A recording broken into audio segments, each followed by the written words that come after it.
Olá para você que nos acompanha em mais um Diálogos com a Ju. Hoje o nosso convidado veio do Rio de Janeiro para nos visitar. Está de passagem por Cascavel, mas aproveitou e a gente vai conversar um pouquinho, a gente vai bater um papo sobre compliance e sobre a Anacrim. Presidente de duas instituições extremamente importantes, o Instituto Brasileiro de Compliance e a Anacrim, que é a Associação Nacional da Advocacia Criminal. Dr. James Walker Jr., seja bem-vindo.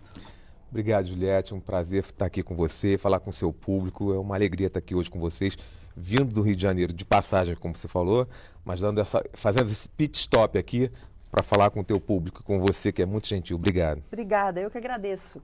Bom, a gente tem uma lista extensa das atividades e das ações que você, vamos tomar a liberdade para chamá-lo de você, por favor, desenvolve. Mas eu gostaria de falar um pouquinho sobre o Instituto Brasileiro de Compliance, porque a gente tem falado muito sobre o compliance, sobre o estar em conformidade.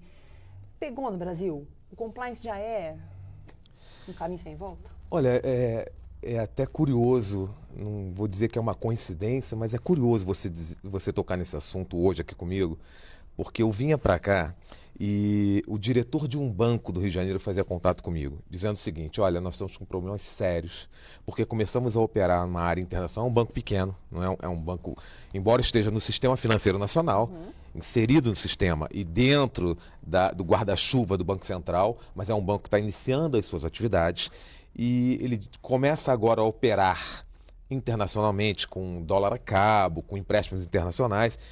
De repente ele sofre uma trava. As operações do banco são travadas. Por quê? Porque ele descuidou da área de compliance.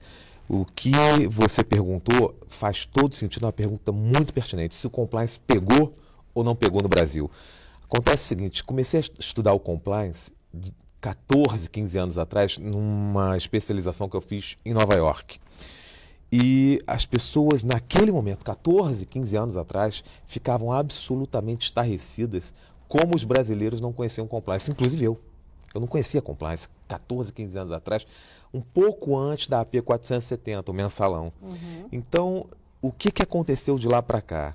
Nós tivemos que empurrar o compliance garganta abaixo do brasileiro, primeiro através de uma lei, que é a Lei Brasileira Anticorrupção, que é a 12846 de 2013. E olha, Ju, ela é de 2013, porque em 2014, só por um motivo, porque em 2014 nós teríamos a Copa do Mundo Brasil. Sim. Todos os patrocinadores internacionais, a partir da FIFA, né? A FIFA organizando tudo, mas a Nike, a McDonald's, a Coca-Cola, diziam o seguinte para o governo brasileiro: não vai ter Copa não. Não vai ter Copa porque vocês não têm compliance. Forçou-se então a toque de caixa, a promulgação da 12846, que é a Lei Brasileira Anticorrupção. Passou a Copa do Mundo, 2 anos sem nenhum tipo de aplicabilidade, zero aplicabilidade dessa lei no Brasil. Só que em 2016 nós tínhamos outro grande evento, que era a Olimpíada. Então, e aí os mesmos patrocinadores voltam para o governo brasileiro e dizem o seguinte: vocês nos enrolaram, fizeram uma lei literalmente para inglês ver, que era a 12846 de 2013. O que aconteceu? Forçosamente veio o decreto regulamentador, o 8.420 de 2015, daquela lei 12846. De lá para cá, tudo ficou dormitando no Brasil relativamente ao compliance. As grandes empresas precisam do compliance, primeiro para a relação com o setor bancário. Segundo, que quem exporta, se não tiver compliance, não exporta, tranca a porta fica trancada. Quem segue esse caminho de média para grande empresa precisa de compliance. Quem se relaciona com empresas do exterior precisa de compliance. E no Brasil? No Brasil a coisa fica meio parada porque o governo não faz andar, justamente porque há sim uma cultura de corrupção instalada no Brasil, é endêmica do Brasil. Infelizmente eu sou brasileiro e não se faz andar.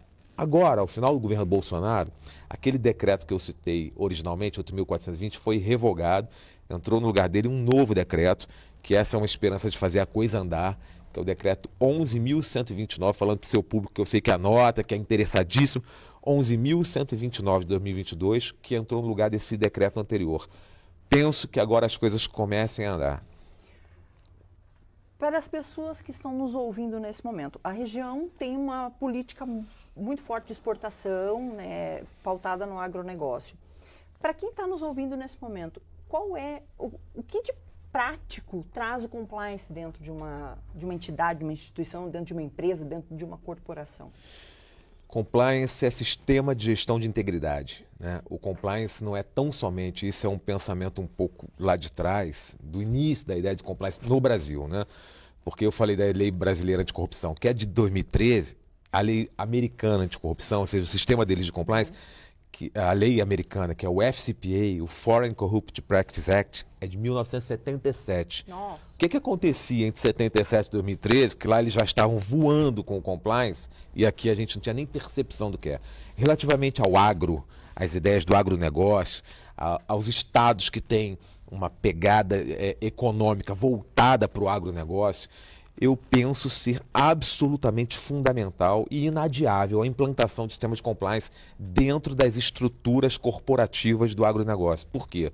Primeiro que para se relacionar com empresas do exterior, fazer a exportação, todas as empresas americanas ou que sejam listadas na Bolsa de Nova York, elas são submetidas ao FCPA e não podem operar internacionalmente se não tiverem sistema de gestão de integridade, que é compliance.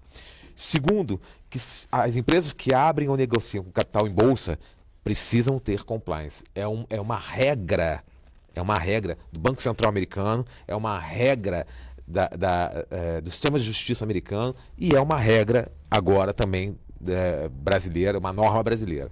Então, eu acho fundamental, pelo menos do ponto de vista normativo, mas do ponto de vista prático, que eu acho que é muito mais a tua pergunta, dizer o seguinte: quando alguém que gerencia agronegócio, né, que está à frente da direção de um agronegócio, ele faz com que o seu sistema corporativo seja regido, ou regulado por regras de compliance, primeiro, ele cria um diferencial de mercado para o negócio dele, porque ele vai ter num confronto de perspectivas mercadológicas da empresa dele com uma outra empresa nacional para exportar, se ele já tiver compliance e a outra não, ele está um passo à frente no sistema internacional. E segundo, num momento próximo, o Brasil vai começar a caminhar com regras de compliance. E o que dizem as regras de compliance? Para você contratar com a administração pública, é necessário ter compliance. Vou citar uma lei do Rio de Janeiro. Eu sou carioca, mas no Rio de Janeiro nós temos uma lei estadual, Lei 7753 de 2017. Essa lei ela é reproduzida em quase todos os estados. Não posso assegurar, não vou dar uma informação sem checar para o seu público, mas quase todos os estados têm. Eu não sei se aqui no Paraná tem. Lei do Rio de Janeiro, 7753 de 2017. O que diz o artigo 1º? Todas as empresas que quiserem contratar, ou seja, daqui para frente contratar, ou seguir contratando, ou seja, já tinha um contrato, quer continuar contratando com a administração pública no âmbito do Estado do Rio de Janeiro, tem que ter sistema de compliance. Não existe mais possibilidade. Mas você vai. Aí a tua pergunta primeira, Ju. Tá, James, pegou ou não pegou? Por que não avança? Porque o próprio Estado, entendedor de que se isso realmente se implanta no Brasil, as possibilidades vão se limitar muito. Que possibilidades? Possibilidades escusas. Muita gente não quer. É difícil, né? É difícil. E eu vou voltar um pouquinho para a questão do agro, porque aqui, a Claro. gente tem no Paraná as maiores cooperativas do Brasil, no segmento agro. E como que a gente pode falar em compliance, em governança, com presidentes de cooperativas que estão há 50 anos na função? Não existe uma rotatividade. E aí? Mas da mesma forma que ele saiu do carro de boi, e hoje ele tem, da mesma forma, a mentalidade, a ideia, a cultura é exatamente essa. Da mesma forma que ele saiu de uma cultura de agronegócio ancestral, de carro de boi, foi evoluindo, passou por carroça, passou por trator, hoje ele tem maquinário e tem avião a jato rodando por aqui o tempo todo. Da mesma forma, a tecnologia vem e ao lado e na lateralidade da tecnologia vem a regulação e a regulamentação dessas novas ideias, dessas novas culturas.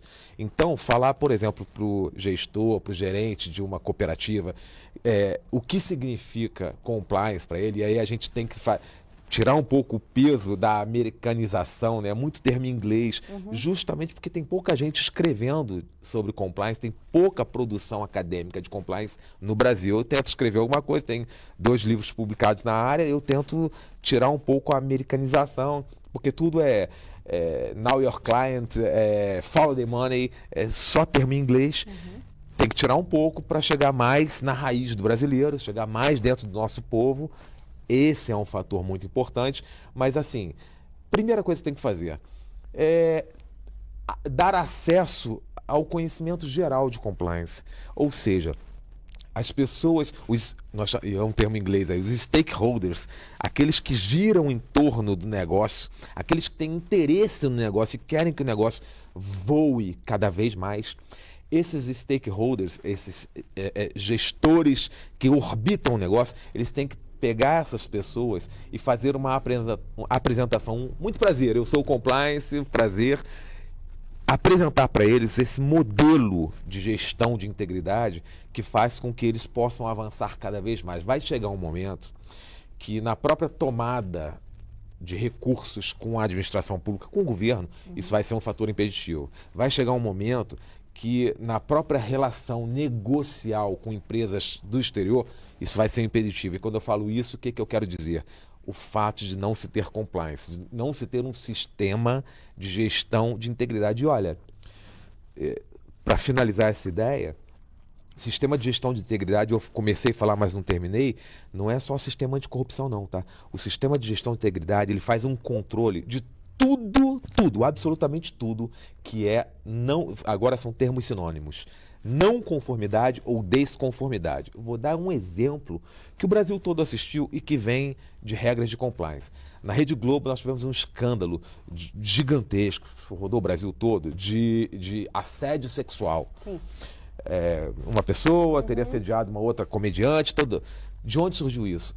Justamente foi o sistema de compliance da Rede Globo que detectou através de um dos pilares, porque o sistema de compliance ele é alicerçado em pilares que variam de 5 a 9. Um dos pilares obrigatórios, dentre esses 5 ou dentre esses 9, é que a instituição, seja qual for, a empresa, ela tenha um canal de denúncia. Para se denunciar tudo aquilo que as pessoas têm medo de denunciar, que não falam, para colocar às claras e na mesa tudo o que é necessário para corrigir a conduta daquela instituição e ela seguir cada vez melhor.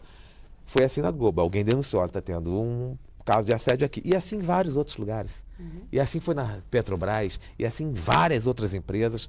O americano chama de hotline, aqui é canal de denúncia. O canal de denúncia é um principal instrumento para a consecução da transparência no sistema corporativo. Bom, eu espero que daqui a alguns anos a gente volte a conversar e olha, falar, o compliance é uma regra geral no Brasil inteiro, uma realidade. Né? Eu espero efetivamente que daqui a alguns anos a gente possa conversar e a gente chegar nesse diagnóstico. Podemos falar um pouquinho da Anacrim? Devemos falar. Perfeito, então. Qual que é o papel da Anacrim? Bacana. O papel da Anacrim é um papel institucional muito importante para um segmento que hoje sofre as agruras de um sistema penal muito punitivo. Nós vivemos numa sociedade muito punitivista. Hoje a sociedade tem cada vez mais essa característica de punitivismo. As instituições, sobretudo as instituições de sistema de justiça criminal, são muito punitivistas. O Ministério Público, aí não são todos promotores ou procuradores, mas uma parcela significativa. Então, o Ministério Público, as polícias, militar, civil, federal, rodoviária, tem polícia rodoviária botando preso na caçamba e matando asfixiado. Isso é uma faceta do punitivismo. O policial jamais poderia ter uma conduta. Não, eu sou um homem da lei, não vou botar ninguém na caçamba e matar asfixiado. Isso é uma faceta do punitivismo que está arraigado na nossa sociedade. Então, numa sociedade muito punitivista, esse punitivismo tem uma fonte principal, uma fonte primária, a fonte mais poderosa de todas, que é o próprio Estado. O Estado com aquela cara horrorosa, monstruosa, que Hobbes chamava de Leviatã. Thomas Hobbes se referia ao Estado como Leviatã, aquela cara monstruosa que amedrontava o cidadão quando deveria cuidar do cidadão. Nesse contexto, sob essa perspectiva de um Estado extremamente punitivista e uma sociedade que naturalizou esse punitivismo, a função do advogado criminalista ela se torna absolutamente fundamental. Primeiro, para a consecução e defesa dos direitos e garantias fundamentais, aqueles inscritos na Constituição da República. Então, para a consecução desses direitos, o advogado se coloca na linha de frente da defesa dos direitos, sobretudo os direitos de liberdade e do próprio Estado democrático. Tem sido assim, né? Tem sido assim. E aqui eu me permito, não quero trazer esse debate para a nossa conversa, mas eu me permito fazer aqui, colocar aqui uma metáfora, né, para o seu público. Ora, hoje nós temos um presidente da República. Eu não vou entrar aqui, não tem nenhuma conotação ideológica. Hoje nós temos um presidente da República que é de esquerda. Esse presidente da República só é presidente da República graças a um advogado criminalista.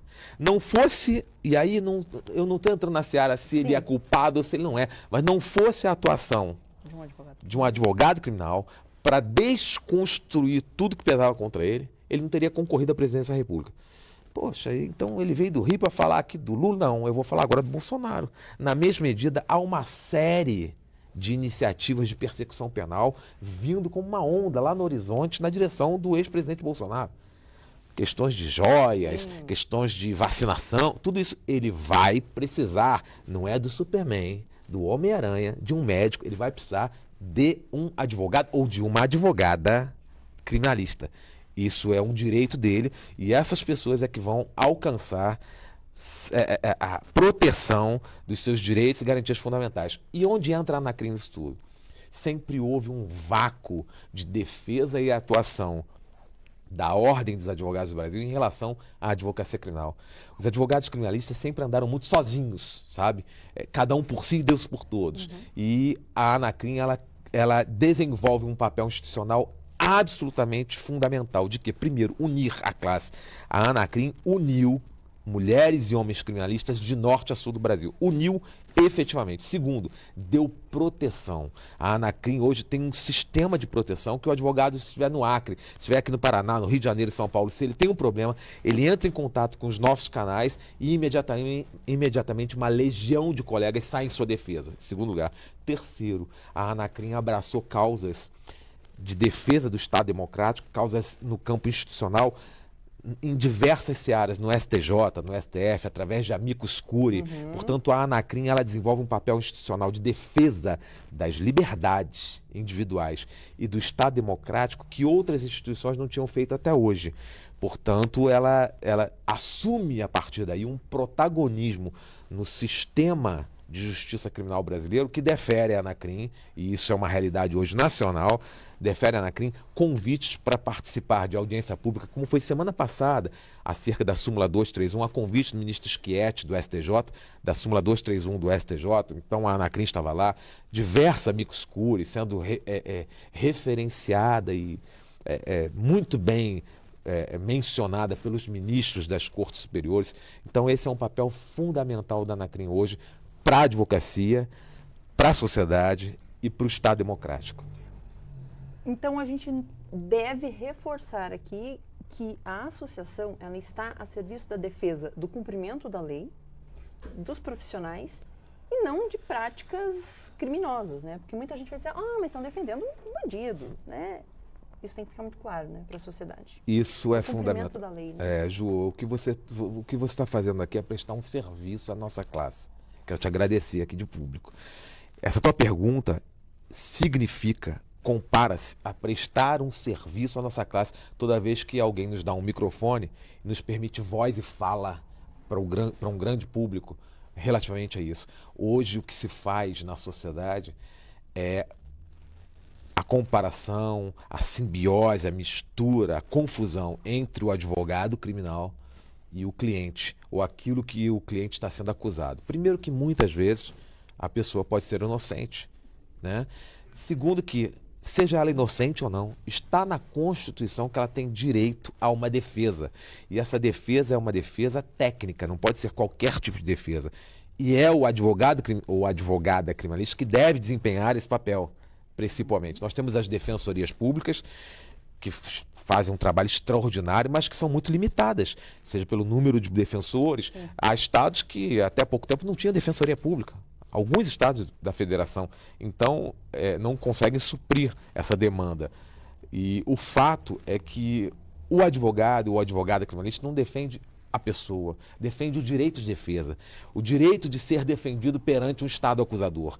Do outro lado, existe um Ministério Público forte, preparado, aparelhado para acusar seja quem for. E daqui do outro lado tem um cidadão se defendendo. E aqui, mais uma vez, relativamente à metáfora dos presidentes, não entrei na questão da culpa, aqui é a mesma coisa. Pouco me importa se quem eu defendo é culpado ou inocente. Me importa, sim, que ele tem direito à defesa por força de Constituição, senão ele não pode ser acusado. E aqui vale mais uma metáfora. A sociedade não se acostumou a fazer esse tipo de comparação com o médico.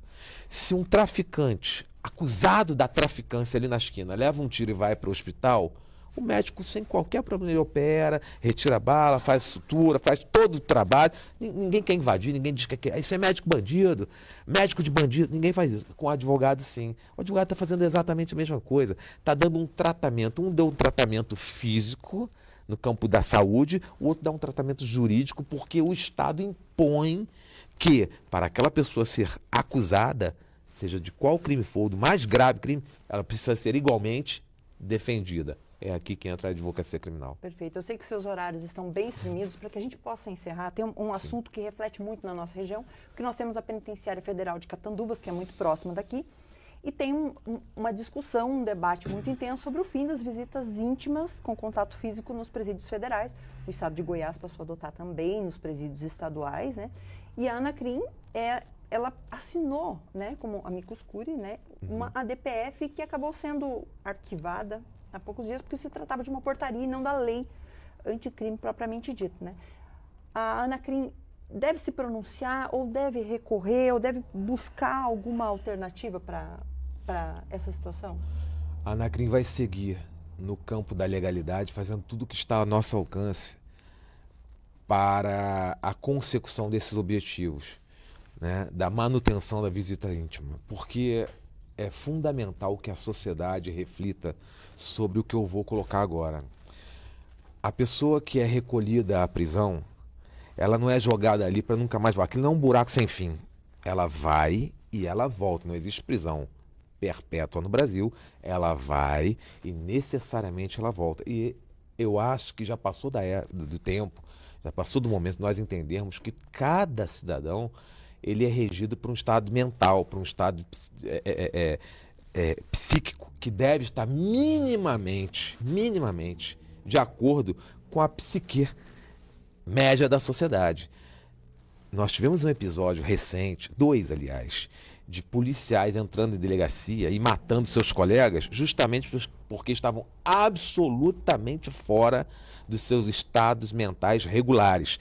Isso é o que vai acontecer com todo mundo que fica preso, com a pior comida do mundo, com o pior espaço do mundo, fazendo as suas necessidades em um lugarzinho que o cidadão comum não sabe o que é, que nós lá chamamos de boca do boi, muitas vezes sofrendo agressões físicas, as agressões morais são permanentes, e aí não podendo ter sequer o contato com o seu ente querido, um contato mais próximo, mais íntimo, o homem com a sua esposa, a esposa com o seu marido, porque, veja, isso é da natureza humana.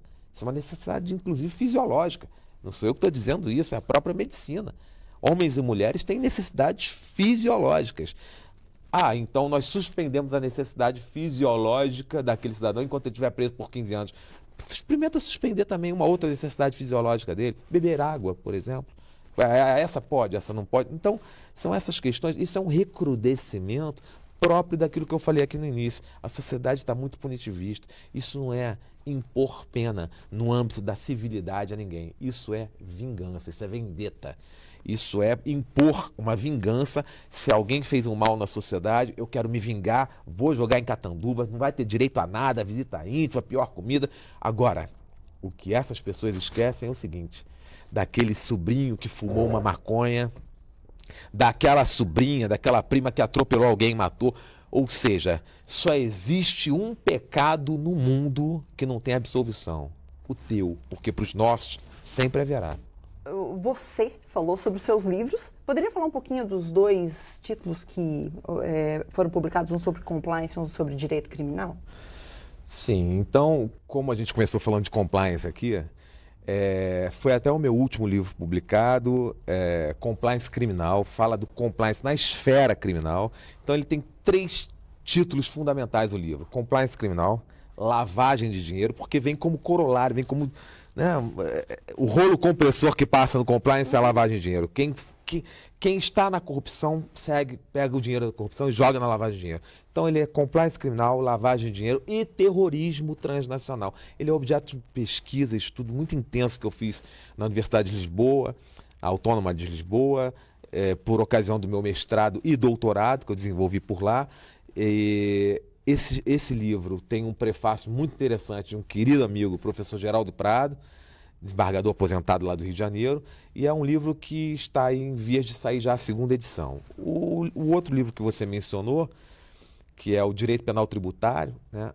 Uma visão garantista da unicidade do injusto penal tributário, esse é o título do livro. É um livro que fala de direito penal tributário, que fala do sistema financeiro nacional, dos crimes contra o sistema financeiro nacional, daquilo tudo que você viu e todo mundo aqui viu na Lava Jato, dos crimes contra a ordem tributária, contra a ordem financeira, dos crimes de sonegação, da corrupção para maquiar, ou maquiando também uma sonegação, aí partindo para a lavagem. Então esse é um livro muito completo, um livro de 600 páginas, e esse livro particularmente me dá muito orgulho porque ele está recomendado como bibliografia obrigatória lá no STJ e no STF, por isso me traz muito orgulho e já foi mencionado em algumas decisões dos ministros das Cortes Superiores. Que legal. E quem quiser ter acesso a eles, pode comprar? Tem alguma plataforma que faz essa comercialização? Eles estão aí na Amazon direto, mas na plataforma da minha editora, que é a Deplácido, entra na Deplácido e eles mandam para todos os lugares do Brasil e eu mando uma dedicatória para vocês. Doutor, muito obrigada por ter aceito o nosso convite, por ter vindo aos nossos estúdios. Quando voltar a Cascavel, está convidado de novo para a gente conversar sobre outros assuntos e nos aprofundarmos também nesses que a gente já tocou hoje. Obrigada. Eu que agradeço, além de um prazer, uma alegria muito grande estar aqui com você e com o seu público. Muito obrigada. E para você que nos acompanhou em mais um Diálogos com a Ju, nós nos vemos na próxima semana. Até lá. Tchau.